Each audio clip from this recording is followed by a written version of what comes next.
जगन्नाथपुरी में लक्ष्मी जी भ्रमण कर रही थीं। जगन्नाथ भगवान की पत्नी लक्ष्मी, और पूरे पुरी क्षेत्र में भ्रमण करते करते उन्होंने देखा कि मैं किस पर कृपा करूं। तो सबसे पहले लक्ष्मी जी गई अर्चकों के पास, जो जगन्नाथ जी को उठाते, सुलाते, खिलाते, नहलाते, भोजन प्रसाद कराते। बोले ये अर्चक हैं, पहले अर्चकों को देखें, इनके यहां किसी परिवार में अगर हमको कृपा करनी हो तो लक्ष्मी जी सब अर्चकों के घर में गई। देखा महाराज सूर्य उदय हो गया, ये तो अभी सो ही रहे हैं, ना आचार विचार शुद्ध, ना खान पान की शुद्धि। लक्ष्मी जी ने देखा महाराज सबरे पुजारी, अर्चक, साधक लेट लेट तक सो रहे हैं, ना आचार विचार शुद्ध, ना खान पान की शुद्धि, ना वस्त्रादि धुले हुए, एक ही वस्त्र हैं, 5-5 दिन तक उन्हीं को पहनने हैं। लक्ष्मी जी बोली ये मेरे रहने लायक स्थान नहीं है, यहां नहीं आऊंगी। और तभी लक्ष्मी जी ने आगे जाकर के देखा कि वह परिवार जिनको झाड़ू लगाने की सेवा थी, नाली आदि साफ करने की सेवा थी, जिनको मंदिर में प्रवेश तक नहीं करने दिया जाता, उनके घर में गोबर का चौका, सब ब्रह्म मुहूर्त में उठ गए हैं, तुलसी जी को जल दे रहे हैं, घर में बिल्कुल शुद्ध भोजन बन रहा है, आचार विचार की शुद्धि, हाथ स्वच्छ हैं, पैर बच, जन्म से उनकी जाति कहीं ऊंची नहीं है, लेकिन बाकी सब कुछ उनका स्वस्थ था, बिल्कुल शुद्ध था। लक्ष्मी जी की कृपा चाहते हैं ना, पवित्र रहना प्रारंभ कर दो। लक्ष्मी जी को पवित्रता बहुत प्रिय है। आपने आज जो वस्त्र पहने, कल अगर आपने पहन लिए, लक्ष्मी जी तुरंत चली जाएंगी। इतनी भी अपवित्रता लक्ष्मी जी को प्रिय नहीं है। लक्ष्मी जी बोली ये अच्छी है, इसके यहां मैं जाऊंगी। लक्ष्मी जी प्रत्यक्ष प्रकट हो गई उनके घर में जाकर के। अब वे तो बेचारे छोटे मोटे लोग, बेचारे ज्यादा धनवान तो थे नहीं। उन्होंने जब देखा कि अत्यंत गहने पहन रखे हैं, ऐसी मधुर सुगंधी आ रही है, रूप देख करके नेत्रों के पलक नहीं झपके जा रहे, सबने परिचय बोले हम जगन्नाथ जी की गृहिणी हैं, साक्षात लक्ष्मी। वे सब घर के लोग, अरे हमारे घर का तो जल भी आपके स्पर्श योग्य नहीं है, हम तो ऐसे लोग हैं, हम तो नीचे लोग हैं। ये लक्ष्मी जी बोली ये सब बात नहीं करो, हम लोग ठाकुर जी ये सब विचार नहीं करते। तुम्हारा आचरण देखो कितना शुद्ध, तुम्हारी व्यवहार कितना शुद्ध, तुम्हारी बुद्धि कितनी शुद्ध है।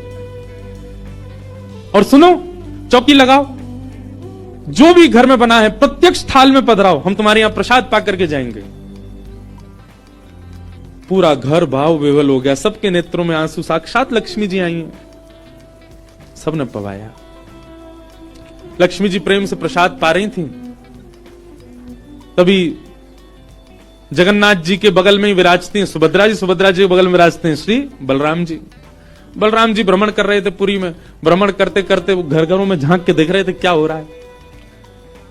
जैसे ही उस घर में झांक के देखा तो श्री लक्ष्मी जी, बलराम जी बोले राम राम राम राम राम राम, ये झाड़ू पोंछा बर्तन करने वाले लोग, इनके यहां पर चले जाओ, इन पर कृपा करो। पर भैया इनके यहां तो भक्ष भी बनता होगा, मांस भी बनता होगा, और ये लक्ष्मी जी यहां बैठ करके प्रसाद पा रही, हमारी घर की बेटी, हमारी घर की बहू, बिल्कुल आचार विचार की शुद्धि नहीं रखी। नाक फूल गई, बलराम जी की नाक फूल गई। महाराज आकर के कुछ बोले तो नहीं, मंदिर में आके बैठ गए। तो लक्ष्मी जी प्रसाद बनाती हैं, जैसे ही भोग रखा गया जगन्नाथ जी के आगे, बलभद्र सुभद्रा जी तुरंत हाथ पांव धो के बैठ गए। बलराम जी अपने सिंहासन से ही नहीं उठे, नाक फुला के बैठे। जगन्नाथ जी बोले भैया आ जाओ, भोग आएगा, हमें नहीं पाना, तुम लोग पाओ। क्यों, क्या हो गया? अब क्या बोले, अब तो सब आचार विचार सब खत्म हो चुका है। परमात्मा होते हुए भी हमारे यहां आचार विचार नहीं चल रहा है, तो फिर इंसान क्या आचार विचार का पालन करेगा? जगन्नाथ जी बोले भाई कोई मान गए जे तो इनसे बात करें। जगन्नाथ जी गए, भैया का भयो, आप इतने उदास क्यों, इतने नाराज क्यों? सब बात बताई बलराम जी ने। बोले लक्ष्मी जी आज सुबह सुबह एक ऐसे के घर में गई और वहां जाके प्रसाद पा रही थी, बिल्कुल विचार नहीं किया, कहां शुद्धता कहां अपवित्रता। हम तो इनके हाथ का बना भोजन नहीं करेंगे। अब जगन्नाथ जी बड़ी दुविधा में पड़ गए, यदि पाऊं तो भैया नाराज बैठे, भैया कहेंगे मैं नाराज हूं, इससे कोई फर्क नहीं पड़ा है, फिर भी पा रहा है। और नहीं पाऊं तो लक्ष्मी जी टेढ़ी टेढ़ी देख रही हैं कि मैंने बनाया, ये पा क्यों नहीं रहे। जगन्नाथ जी बोले लक्ष्मी जी को तो मना लिया जाएगा बाद में, पर ये नहीं माने ना, ये तो शेषनाग हैं, इनको ज्यादा ही क्रोध आ गया तो जोर से सिर हिला देंगे, प्रलय और हो जाएगा। जगन्नाथ जी ने लक्ष्मी जी से कहा देखो भैया नहीं पा रहे तो हम भी नहीं पाएंगे। लक्ष्मी जी बोले एक दिन नहीं पाया, दूसरे दिन फिर लक्ष्मी जी ने बनाया, फिर नहीं पाया, तीसरे दिन फिर लक्ष्मी जी ने प्रसाद पधराया, फिर नहीं पाया। तो लक्ष्मी जी बोली भाई कोई बात है तो हमसे बोलो सीधे, ये प्रसाद रोज छोड़ देना ये कैसा तरीका है आपका नाराज होने का। कहीं बलराम जी बोलते हुए सुन लिए लक्ष्मी जी ने कि भाई इनके हाथ का बना हम नहीं पाएंगे। लक्ष्मी जी ने जाकर के जगन्नाथ जी से कहा देखो संपूर्ण जगन्नाथपुरी में प्रसाद बनाने की सेवा हमारी, और आपके भैया कह रहे हैं कि हमारे हाथ का बना पाएंगे नहीं। जब हमारी सेवा लेनी नहीं तो फिर हम यहां क्यों रहें, इसलिए आप हमको आज्ञा दें। अब हम जहां हमारा सुख है हम वहां चले जाते हैं, हम चले जाते हैं श्री क्षेत्र से। जगन्नाथ प्रभु कुछ, अच्छा जगन्नाथ जी को भी लीला करनी है इसलिए वो कुछ नहीं बोले। अब कुछ नहीं बोले तो लक्ष्मी जी समझ गई, बोले मौन मतलब हाँ ही होता है। लक्ष्मी जी बोले ठीक है आप लोग शयन करो, रात्रि का समय, बलभद्र सुभद्रा जगन्नाथ जी के कपाट बंद हो गए। लक्ष्मी जी बोली अब हम जा रही हैं, और मंदिर से श्री लक्ष्मी जी चली गई। प्रातः काल ब्रह्म मुहूर्त का समय हुआ। महाराज जगन्नाथ जी बलराम जी जैसे ही उठे तो क्या पाया, नीचे फर्श पे पड़े थे।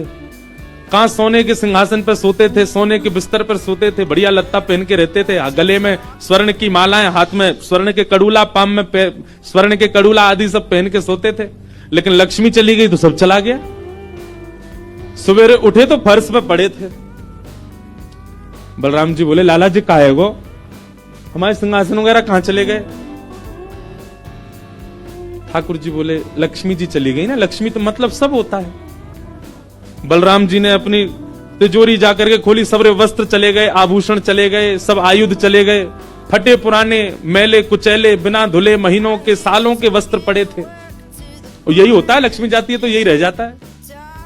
लेकिन बलराम जी भी अपनी पूरी उसमें थे, बोले कि हम भी कुछ नहीं कहेंगे, ठीक है जैसे हैं वैसे रह लेंगे, कोई लक्ष्मी जी के जाने से हम पे फर्क थोड़ी पड़ रहा है। चल लाला भोजन को समय है, प्रसाद पामे। ठाकुर जी बोले कैसे प्रसाद पाएंगे, प्रसाद तो लक्ष्मी बनाती है, लक्ष्मी चली गई, खुद ही बनाना पड़ेगा। बोले हाँ तो हम पे कोई बनावी कमी, हम दोनों मिलके बनाएंगे। कृष्ण बलराम दोनों गए रसोई घर में, जाकर के देखा तो महाराज वहां से अन्न दाल चावल सब चले गए, क्यों सब लक्ष्मी से ही आते हैं। कहां तक है चूल्हा जलाने की लकड़ी भी नहीं बची, वो भी लक्ष्मी से ही आती है।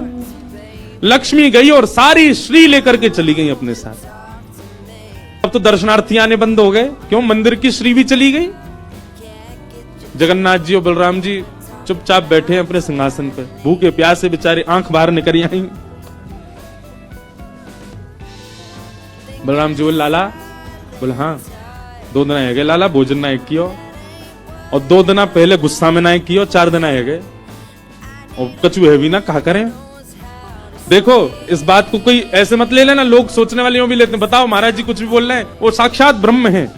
लक्ष्मी जाने से उन पर कोई प्रभाव पड़ेगा, लक्ष्मी जाने से कोई प्रभाव नहीं पड़ता ठाकुर जी पर ठाकुर जी बलराम जी को भी बताना चाह रहे हैं कि भाई किसी को हे दृष्टि से मत देखो, उसी के लिए पूरी लीला हो रही है। ठाकुर जी बोले दाऊ दादा एक काम है सके, बोले कहा। बोले समुद्र के किनारे स्वर्ग आश्रम है जहां पर लोगों की अंत्येष्टि होती है। बोले हाँ मैंने एक बार देखा था, वहां पे लोग कटोरा लिए बैठे रहते हैं और उनको कुछ ना कुछ मिल ही जाता है, आपकी आज्ञा हो तो वहीं चलें, कच्चू तो मिल जाएगा। लाला पूरी दुनिया काकेगी, बताओ कृष्ण बलराम कहा कर रहे हैं ये। बोले ऐसे थोड़ी जाएंगे, रूप बदल के चलेंगे, कच्चू तो मिलेगा, पेट तो नहीं भरेगा हमारा, लक्ष्मी जी तो आएंगी नहीं, नाराज होकर चली गई। बलराम जी बोले हाँ हाँ जान दे, ये बहू क्यों बड़े नखरे हैं, चली गई तो काम का भूखे रहेंगे, चल लाला मेहनत करके उद्यम करके। और श्री कृष्ण बलराम दोनों छोटे से बालक का रूप धारण करके गए और स्वर्ग आश्रम के बाहर कटोरा लेके बैठ गए, कोई कुछ तो दे जाएगा। ठाकुर जी और बलराम जी अपनी झोली फैला के जय जगन्नाथ मैया तेरा भला हो, कुछ दो। कोई कुछ नहीं दे। एक ने तो डांट दिया, बोले हे छोटे बालकों क्या करते हो, विद्यालय जाया करो, पढ़ाई लिखाई क्या करो, क्या बचपन में आके बैठ गए हो यहाँ पे। बलराम जी बोले लाला ही तो बहुत डांट रही है। ठाकुर जी मनी मन कहे और कर लो अपमान लक्ष्मी जी का। इतने में ही एक महात्मा आए, उन पर धन तो था नहीं, उनके पास में बस मूढ़ी थी, महात्मा जी के पास भेल थी, भेल। ठाकुर जी ऐसे झोली फैला के बैठे, बलराम जी भी। तो महात्मा जी ने क्या किया, ऐसे करके लो बच्चों लो पालो, पेट भर लो। बलराम जी बोले लाला एक समय को भोजन तो मिल ही गए। ठाकुर जी बलराम जी दोनों खुश हुए। लक्ष्मी जी ने दूर से देखा, ए पवनदेव प्रारंभ करो, जोर से बहन। ऐसी जोर की हवा चली महाराज, सबरी मूड़ी उड़ गई। बलराम जी और ठाकुर जी पीछे पीछे भागे, मूड़ी सबरी उड़ गई। बलराम जी बोले लाला ये क्या हो गया? बोले भैया हम संकोच में कुछ कहते नहीं, आप बड़े भैया, पर हम एक बात कहें, ये लक्ष्मी के बिना सब हाल हो रहा है हमारा। ठीक है बहू है, आपने समझा देते, आप भी बिल्कुल नाक फुला के बैठ गए, गुस्सा है के बैठ गए, चली गई बेचारी। यदि वे प्रसन्न हो जाए तो फिर सब ठीक है जाएगा। अरे ना बेटा कोई बात नहीं, हम तो क्षमा मांग लेंगे, तेने पहले क्यों ना कही मोते। ठाकुर जी बोले अब कोई बात नहीं, अब चलते हैं, ढूंढे उनको कहां है। पूरे पुरी में ढूंढा, कहां है लक्ष्मी जी। लक्ष्मी जी उसी कन्या के घर में थी, उसी घर में थी जहां देख करके बलराम जी को हीन भावना आ गई थी। बलराम जी लेके गए, लाला यही घर में बैठी, जब मैंने देखी गलती तेरी भी कम नहीं, तो को नहीं जानो चाहिए ऐसी जगह। लक्ष्मी जी बोली दाऊ दादा, ठाकुर जी के लिए सब अलाव है, हमारे लिए इतने बंधन। वे किसी भी भक्त पर कृपा करने जा सकते हैं, वहां पर जात पात नहीं देखी जाती, वहां पर यह नहीं देखा जाता कि भजने वाला कौन है, ब्राह्मण है, क्षत्रिय वैश्य कौन है, सब पर वो अनुग्रह कर सकते हैं। तो फिर हमारे ऊपर इतनी रोक टोक क्यों? और किसी के जन्मगत व्यवहार से उसका पूरा जीवन नहीं आंकना चाहिए, उसके स्वभाव व्यवहार से देखना चाहिए कि वो है कैसा। कहां आप कहते हैं कि ब्राह्मण सर्वश्रेष्ठ, वो देर देर तक सो के उठ रहे हैं, उनके यहां शुद्धि नहीं, वस्त्र 4-4 दिन तक पहन रहे हैं, एक महीना एक ही धोती में निकाल रहे हैं। आप कह रहे हैं कि वो श्रेष्ठ, और ये लोग जो इतनी पवित्रता का ध्यान रखते हैं, इन पर कृपा ना हो। हमारे अनुसार तो जो अपने कर्म से शुद्ध है वो शुद्ध है। बलराम जी और ठाकुर जी दोनों मान गए, जैसी आपकी इच्छा। बोले नहीं, आज के बाद हम आपसे एक नियम चाहते हैं। क्या?